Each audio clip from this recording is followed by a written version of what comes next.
Hey, what's going on, everybody? Just wanted to do a video today.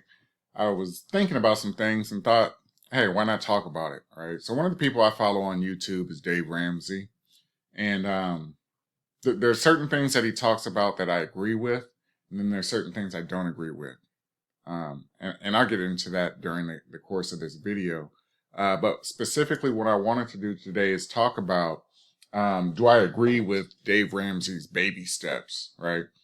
And the reason why I wanted to talk about this, because I think it's a good topic for people to learn, just about their overall budgeting process and what that looks like and how it can help benefit them in the long run. So who am I? My name is Fred Levi. I am a certified FICO professional, meaning that I've gone through a course taught specifically by FICO, the industry standard for credit scores, and that are used by banks and lending institutions across the world, right? Specifically here in the United States. So what I wanted to do is I kind of wanted to bring my take on things in regards to that, because what I have done is I have transitioned over to a financial coach and offer financial consulting with my clients, because what I found over the course of my 20 plus years in the industry is that everything boils down to the same type of problems, right? When it comes to their credit, and it has to do with budgeting or lack thereof. So in this video, what I wanted to do is I wanted to start with Dave Ramsey and his baby steps, because I feel it's very important. I feel it's something that I address with my clients on a day-to-day basis. And because I'm going over it so many times and so often with so many different people from all aspects of life, all different walks of life, I felt it was a good topic to speak about, because I feel like I could help you in regards to that, right? So what is Dave Ramsey's baby steps, right? He has 7 steps, right? And I'm going to go over each step and kind of give you my take on things, what I feel that works good, what doesn't work good, or if I believe in it, and why I believe in it, if so, right? So the first step is an emergency fund, right? His recommendation is to start with a starter emergency fund of $1,000. Do I agree with this? I'm going to give it 2 thumbs up. I definitely agree with it. And the reason being is because what I notice is a lot of my clients that come through my program don't have the basic means to pay for an emergency if that happens. Something might happen. You might run over, I don't know. Somebody might have dropped some nails on the highway, right? You're driving by, you get 4 flat tires. How many of you can just go out and purchase a set of new tires, right? You're looking for $400 or $500, maybe upwards of that, right? And a lot of people don't have the means to go ahead and do that. So what I wanted to do is I wanted to go ahead and address this first, because I think it's very important, right?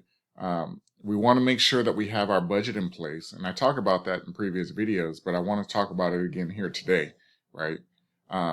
So the first thing I'm going to do is I'm going to talk about kind of budgeting, how to put something together quickly and effectively, so that way we can figure out what's left over, if there is anything left over, and then work on ways to start saving for that emergency fund, right? So this is where we are, right? We have to put a budget in place in order for us to effectively manage our finances. Because if we don't do so, we don't know exactly what we have, and knowing is like a commercial, like a cartoon I used to watch. Knowing is half the battle, right? So we want to know where we stand, how much money is coming in, and how much is going out on your expenses. So what I like to do is I like to advise everybody, just for quick and easy math, take your last 3 months worth of paychecks, right? Add them up and divide it by how often you're paid. So if you're paid weekly, say you take 12 payments, check stubs, you're going to add up all that money, and then you're going to divide it by 12. So that way, okay, this is what I make per week, right? And then now you have your weekly figure. You multiply that by 4.33. That's going to give you your average monthly income, right? Now, if you're paid twice a month, or if you're paid every other week, just depending upon what it is, that's how you're going to go ahead and calculate this, right? Then you want to take all of your bills, household bills, rent, car payments, insurance, electricity, water, all of these bills that you have to pay, right? And write it all down, get your figures so you know exactly how much you bring home and how much you have to spend for expenses, right? What I want you to start doing is keeping a log, right? Grab one of the little notebooks. It's about the size of this, right? Grab a little notebook. They normally have a wire ring around it, and keep notes. Keep tallies of exactly how much money you're spending. If you go to the grocery store, how much did you spend on groceries? If you go to the liquor store, how much did you spend on that? If you go to the gas station, how much did you spend on that? Keep a track. Log everything that comes in, everything that goes out, so you know exactly what's going on. Now, let's say we went ahead and done that, right? Because you can go ahead and take your previous month. So you can do this fairly easily. It will take a little bit of time because we want to make sure that we're documenting everything, right? And then that way we get our figures. So let's say, for example, you're bringing in $3,000 a month, and after you pay everything, according to what you spent in the last couple of months, let's say it was $3,100. So now you're in a deficit of $100. So now we know that you're $100 under. So what I would recommend is to, one, see if there's anything you could do more at work to try to help increase the money that you're able to make. Two, find a second job. Three, look for any type of affiliate type of deal that you could refer business to somebody, and they pay you a referral fee, right? Because all of these things could help add up to make more money, right? If this is something that you're interested in, we do have a couple programs. I am also hiring for my life insurance company. So if that's something that you're interested in, reach out. I'll be happy to go over that information with you. But these are just certain things that you want to go ahead and do. If you're in the deficit, you're not bringing in enough money to pay all the bills, right? But then let's say that all of your bills equal $2,700, and you're paying you're getting paid $3,000, so you have an extra $300, right, every month. What I recommend to do is just put that $1,000 away. So you have $300 at the end of each month, right? Open up a savings account specifically for emergency fund, right? And then you're going to start depositing money into your emergency fund until you build up $1,000. Okay. This will get you your starter emergency fund. Money's right there. All right. So now that you've done that, now what do we do? Step two, we want to go ahead and look at all your debt, right? What type of debt do you have? Collections, credit cards, all these types of bills. We want to go ahead and start working on paying those down. Things like car payments, any type of personal loans. You want to, like I say, you have it all written down so you know exactly where it's going, where it's coming from, right? What the things I want you to look out for is the name of the company to whom you owe, the balance of what you owe, maybe if it's a credit card, what the credit limit is, if it's a loan, you know what the original balance was, and I want you to know the due date, right? Contact the creditor, ask them when they report to the credit bureau, and finally what the interest rate is. So once you have all this information, you'll have like your minimum payment and everything like that. Now we're going to go ahead and devise a plan, right? And this is Dave Ramsey's step number 2, is to pay off all your debt except for the home. Do I agree with this? Absolutely, 100%. Give it another 2 thumbs up, right?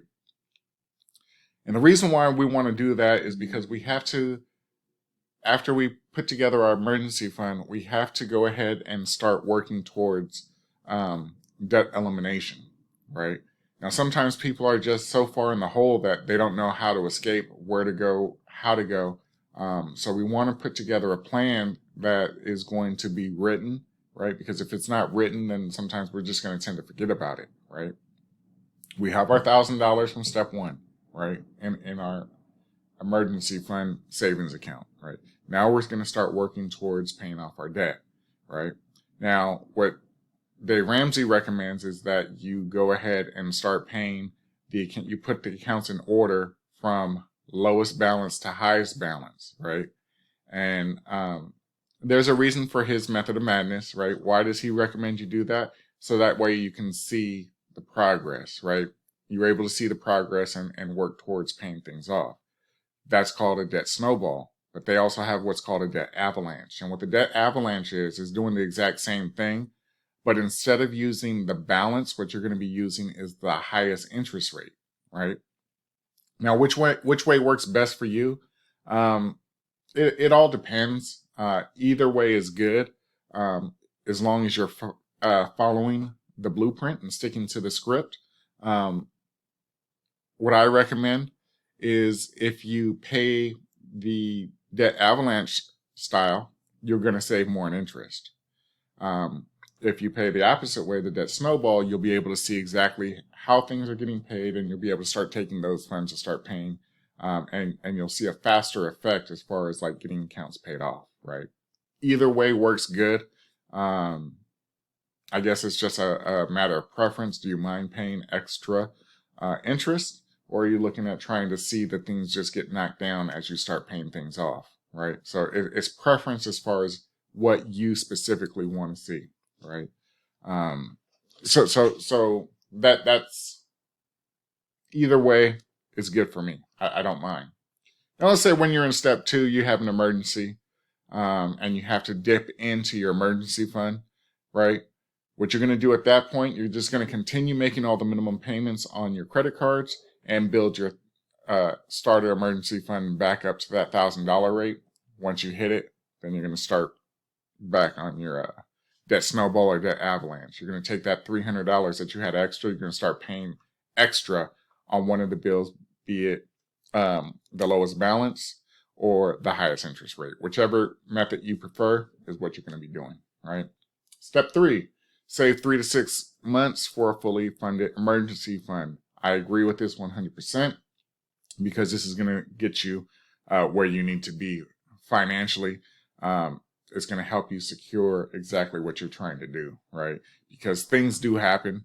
It's happened to me. It's happened to countless other people. I'm sure it's happened to, maybe to you, if not you, to somebody you know for sure, right? So what does that look like? Basically, what that looks like is you're taking all of your expenses for the month, and say you were to lose your job, right? Now you at least have the funds in your emergency fund account that you can go dip into to start paying for your bills while you're looking for another job, right? So I do agree with this method. You want to have a minimum of 3 months, preferably 6 months of living expenses, right? So I agree with that. Step 4, invest 15% of your household income into your retirement. So this is absolutely a must. I can't tell you how many times I speak to people who don't have any type of retirement going on, right? So whether that's a 401k, whether you have an IUL, which is an insurance product, life insurance product, there's many ways that you can go about things like a Roth IRA. It's a method of getting to build up your retirement portfolio, which is something that we all need. Who knows how long Social Security is going to be in the picture, if it's going to even be there when we retire. I don't know. They don't know. So it's definitely something that you want to start working towards, because it's just going to give you the comfortability of how you want to live once you retire, right? A lot of times we always say, yeah, I can't wait till I retire. And the question I want to ask is, well, what does retirement look like to you, right?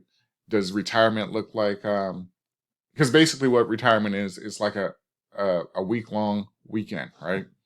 What do you do during the weekends now? Sometimes we go to the movies, we go golfing, whatever the case is, we go do things. We go spend money. Sometimes it's frivolously, sometimes it's frugally, whatever it is. We just want to make sure that the type of lifestyle we want to live when we retire, that we're doing something today to help us get there, right? Because the power of compounding is something that will help us. And the only thing that works with that is time. So the sooner you start with working towards your retirement, the better off. So sometimes you have to make the sacrifice now for that short-term pain, because you're looking at the end goal, which is that long-term gain. So definitely something I recommend is to follow his step number 4. Right. Step number 5, save for your children's college fund. Right. So sometimes people have kids, sometimes they don't. What does that look like for you? What are you going to try to do as far as getting them into a position that they need to be in once they get older, right? How far do you want to push that envelope, right? How much do you want to do to try to help get your children in a position? Now, sometimes people don't have kids, don't want kids. So this would be a step that you would just skip over. But for those of you who do have children, it's definitely something that you want to think about as far as helping them to be able to go to college, to be able to go to school, once they graduate from high school, and be in a position that they don't have to take out loans, because so many people are in deficit now. I mean, I'm 47 now. I just barely paid off my student loans, which I graduated in 96, right? And that's when my student loans became due. I kept pushing and pushing them out, and never started paying and I just paid my stuff off probably about 7 years ago. Um, so, I was about 39, 40 when I finally paid off my student loans. Which should have been paid a long time ago. It's more than doubled by the time I did pay it off. So it's something that you want to make sure that if you're able to, and if you properly plan, you can get your kids to a decent school and get them through that school, with fully paid tuition, right? So definitely something to think about. Step number 6, pay off your home early. Now, this is something that he talks about. Once you finish those first 4 steps, right? Now you can start working on steps 5, 6, and 7 all together simultaneously. Now, when he says pay off your mortgage early, there are certain ways to go about doing that. And one of the reasons why I like this idea, however, he never went into any type of detail of how to pay it off early. But what I also want to recommend is for you to study what's called a amortization schedule. So for those of you who know what a mortgage is and how the amortization schedule works, basically what it is, it takes your loan and breaks it down to however many years your loan is, whether it's 15, 20, 30 years. And it tells you, okay, your payment is $2,000 per month. Of those $2,000, this much amount of money is going to go to the interest, and this amount of money is going to go towards the principal. And at the beginning of the loan, most of the money that you're paying is going towards the interest, right? So if you were to, let's say you were able to pay, let's say in this example, you have a $2,000 payment. And let's say $1,900 of the payment goes towards towards interest. And $100 goes towards the principal, right? And this is kind of like a real life example of kind of how it works. So each month that you make a payment, the next payment is going to pay a little bit less on the interest side and a little bit more on the principal side. So let's say next month, your payment is $1,895 is going to go towards the interest, and $105 will go towards the principal, right?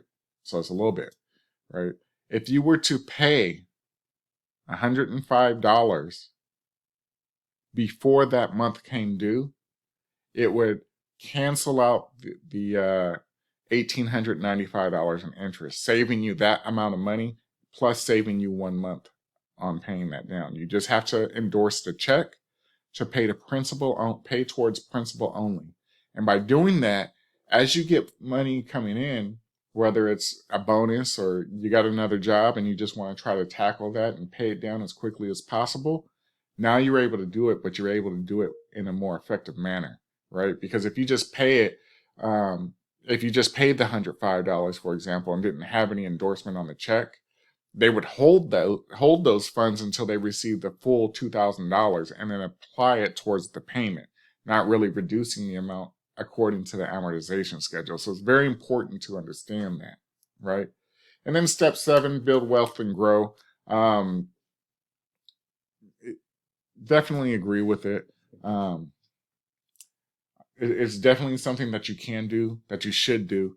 And if you follow the earlier steps, it's definitely something that will help get you into a position of power once you are able to finally retire. So with the 7 steps, 7 baby steps of Dave Ramsey's, do I agree with it? Absolutely, 100% agree with it. But when it comes to credit and him talking about credit and how that all works out, I don't agree with it. And I'll save that for a different video, actually, because I think it's something important to talk about. But it's a whole nother philosophy, right? And I don't want to talk about it in this video because I want to stick strictly to the baby steps. So if you found any value in the video that I just finished with. Definitely appreciate a thumbs up. If it's something that you feel somebody could benefit from, share it with them. Let them know that I'm around. I'd like to answer any questions that you might have. Leave a comment below and ask any questions. And let's get a dialogue going, right? If you want to do a video and have a topic you want me to talk about, let's talk about that too, right? Because it's definitely something that I want to talk about, because my brand, what I focus on is credit, finances, and lifestyle. And that lifestyle is basically what I'm talking about is the retirement that you want to live once you get there. So with that being said, thank you for taking the time to watch this video. I definitely appreciate you, and you have a good day.